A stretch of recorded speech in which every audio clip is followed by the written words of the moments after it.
লক্ষ্মী লক্ষ্মী কি করছিস?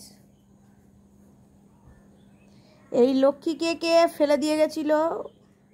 লক্ষ্মী জাঁদরেল হয়ে গেছে এখানে। তবে মাঝে মাঝে ওকে ছায়া মাছি ধরে ধরে মারে।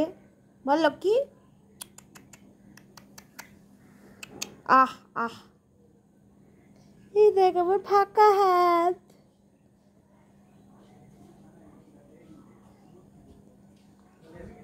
এত দুষ্টু হয়েছে ও, আমাদের পায়খানার প্যাডের মধ্যে শুয়ে থাকছে, এত দুষ্টু হয়েছে।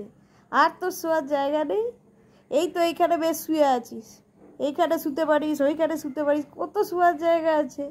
কিন্তু ওর ফেভারিট জায়গা হচ্ছে পায়খানার প্যাড, তার জন্য পায়খানাটা বন্ধ করে রাখা হয়েছে। নেট ফেট লাগাতে হবে এবার। কি রে লক্ষ্মী, তুমি পায়খানার প্যাডে গিয়ে শুয়ে থাকছো গিয়ে, হ্যাঁ, আর চেম্বারে এসে হাগু করে দিচ্ছ, খাটে বসে হাগু করে দিচ্ছ। এত দুষ্টু হয়েছে কেন তুমি? হ্যাঁ হ্যাঁ, ছায়া মাসির ভয়ে। কেরা ছায়া এসছে নাকি? ওই ছায়া এসছে নাকি রে?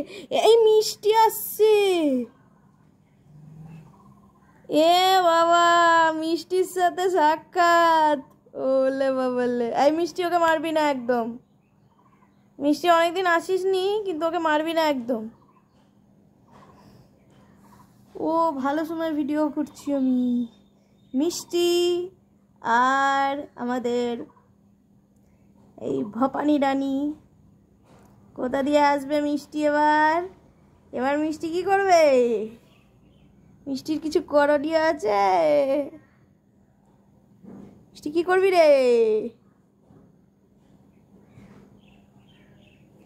ও মিষ্টি, মিষ্টি, মিষ্টি তুই কেমন হয়ে গেছিস? আর আসিস না কেন রে? হ্যাঁ, ওকে যদি মেরেছো তুমি, তোমার কপালে আমি বলে দিলাম দুঃখ আছে, মারবো। ও মা, ওই দেখো মিষ্টি ওইখানটায় উঠেছে, ওর দিকে তাকাচ্ছে। মিষ্টি